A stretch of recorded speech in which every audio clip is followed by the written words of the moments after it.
ನನ್ನ ಊರು ಪಡುಬಿದ್ರಿ ಅಲ್ಲ, ಉಡುಪಿ. ಆದರೆ ನಾನು ಪಡುಬಿದ್ರಿಯ ನೆಂಟ.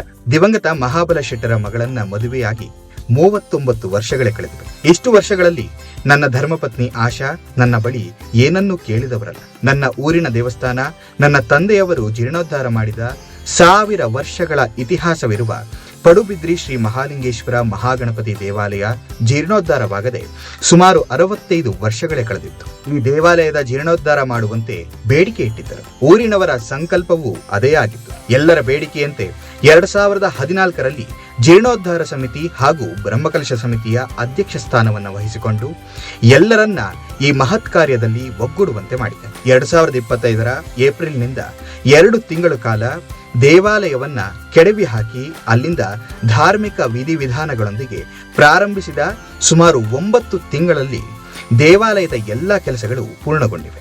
ಏಪ್ರಿಲ್ 22ರಿಂದ ಮೇ 14ರವರೆಗೆ ದೇವಾಲಯದ ಬ್ರಹ್ಮಕಲಶೋತ್ಸವ ಅದ್ದೂರಿಯಾಗಿಯೇ ನೆರವೇರಿದ್ದು, ಸುಮಾರು 20 ದಿನಗಳ ಕಾಲ ನನ್ನ ಧರ್ಮಪತ್ನಿಯೊಂದಿಗೆ ಈ ದೇವ ಕಾರ್ಯದಲ್ಲಿ ಭಾಗವಹಿಸಿದ ಖುಷಿ ನನ್ನದಾಗಿದೆ. ದಿನನಿತ್ಯ ಪೂಜೆ, ಅನ್ನ ಸಂತರ್ಪಣೆ, ಸಂಜೆಯ ವೇಳೆ ಪರಮಪೂಜ್ಯ ಸ್ವಾಮೀಜಿಯವರಿಂದ ಧಾರ್ಮಿಕ ಸಭೆ, ದೇಶ ವಿದೇಶಗಳಲ್ಲಿ ಸಾಕಷ್ಟು ಕಾರ್ಯಕ್ರಮಗಳನ್ನು ನಡೆಸಿಕೊಟ್ಟಿರುವ ವಿಜಯ್ ಪ್ರಕಾಶ್ರಂತ ಮೇರು ಗಾಯಕರಿಂದ ಸಾಂಸ್ಕೃತಿಕ ಕಾರ್ಯಕ್ರಮ, ಆಳ್ವಾಸ್ ತಂಡದಿಂದ ಸಾಂಸ್ಕೃತಿಕ ಚಟುವಟಿಕೆಗಳು, ಹೀಗೆ ಅನೇಕ ಕಾರ್ಯಕ್ರಮಗಳು ಲಕ್ಷಾಂತರ ಭಕ್ತರ ಸಂತಸಕ್ಕೆ ಕಾರಣವಾಗಿತ್ತು. ಕ್ಷೇತ್ರದ ಪುನರ್ ನಿರ್ಮಾಣ ಕಾರ್ಯ ಕೇವಲ ಒಂದು ಕಟ್ಟಡ ನಿರ್ಮಾಣವಲ್ಲ, ಇದು ಒಂದು ಭಕ್ತಿ ಯಜ್ಞವಾಗಿ ಕೇವಲ 10 ತಿಂಗಳ ಅವಧಿಯಲ್ಲಿ ಮತ್ತು ಆರಂಭದ 2 ತಿಂಗಳುಗಳ ಅವಧಿಯಲ್ಲಿ ಹಳೆಯ ನಿರ್ಮಾಣವನ್ನ ಕ್ರಮಬದ್ಧವಾಗಿ ವಿಲೇವಾರಿ ಮಾಡಿ ಈ ಮಹತ್ತರ ಕಾರ್ಯವನ್ನ ಪೂರ್ಣಗೊಳಿಸಲು ಸಾಧ್ಯವಾದುದು ದೇವರ ಅನುಗ್ರಹ ಹಾಗೂ ಎಲ್ಲರ ಒಗ್ಗಟ್ಟಿನ ಫಲ.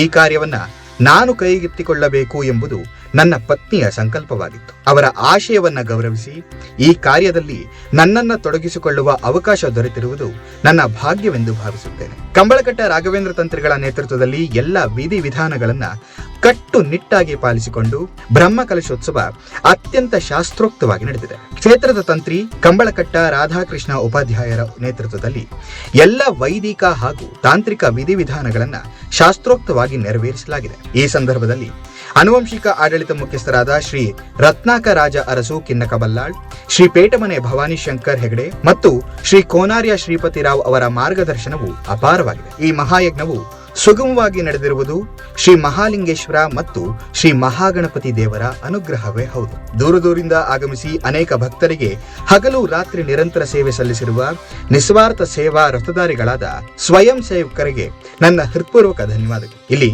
ಭಕ್ತಿ ಮಾತ್ರ ಮುಖ್ಯ, ಬೇರೆ ಯಾವುದೂ ಅಲ್ಲ. ಪಡುಬಿದ್ರಿಯ ಒಡೆಯನಾದ ಶ್ರೀ ಮಹಾಲಿಂಗೇಶ್ವರ ಮಹಾಗಣಪತಿ ದೇವರ ಕೃಪೆಯೇ ಈ ಎಲ್ಲ ಕಾರ್ಯಗಳಿಗೆ ಮೂಲ. ನಾನು ನಿಮಿತ್ತ ಮಾತ್ರ ಅಷ್ಟೇ.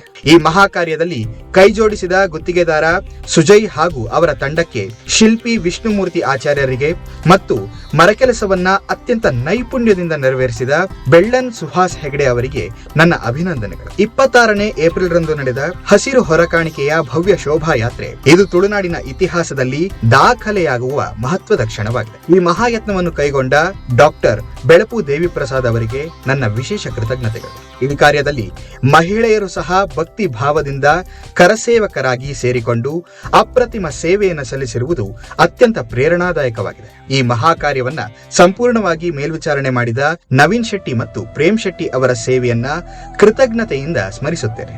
ಜೀರ್ಣೋದ್ಧಾರ ಸಮಿತಿ ಸರ್ವ ಸದಸ್ಯರು ಮತ್ತು ಬ್ರಹ್ಮಕಲಶೋತ್ಸವ ಪರವಾಗಿ ಆಗಮಿಸಿದ ಎಲ್ಲಾ ಭಕ್ತಾದಿಗಳಿಗೆ ಧನ್ಯವಾದಗಳು. ಇದು ನನ್ನ ಕಾರ್ಯವಲ್ಲ, ಇದು ದೇವರ ಅನುಗ್ರಹ, ಭಕ್ತರ ಶಕ್ತಿ ಮತ್ತು ಸಮುದಾಯದ ಒಗ್ಗಟ್ಟಿನ ಪ್ರತಿಫಲ. ಆನುವಂಶಿಕ ಮುಖ್ಯಸ್ಥರು, ಜೀರ್ಣೋದ್ಧಾರ ಸಮಿತಿಯ ಪದಾಧಿಕಾರಿಗಳು, ಬ್ರಹ್ಮಕಲಶೋತ್ಸವದ ಪದಾಧಿಕಾರಿಗಳು ಹಾಗೂ ಸರ್ವ ಭಕ್ತರ ನೆರವಿನಿಂದ ಈ ಕಾರ್ಯಕ್ರಮ ಯಶಸ್ವಿಯಾಗಿ ನಡೆದಿದೆ. ಎಲ್ಲರಿಗೂ ಧನ್ಯವಾದಗಳು. ಇಂತಿ ನಿಮ್ಮ ಕೆ ಪ್ರಕಾಶ್ ಶೆಟ್ಟಿ ಬಂಜಾರ.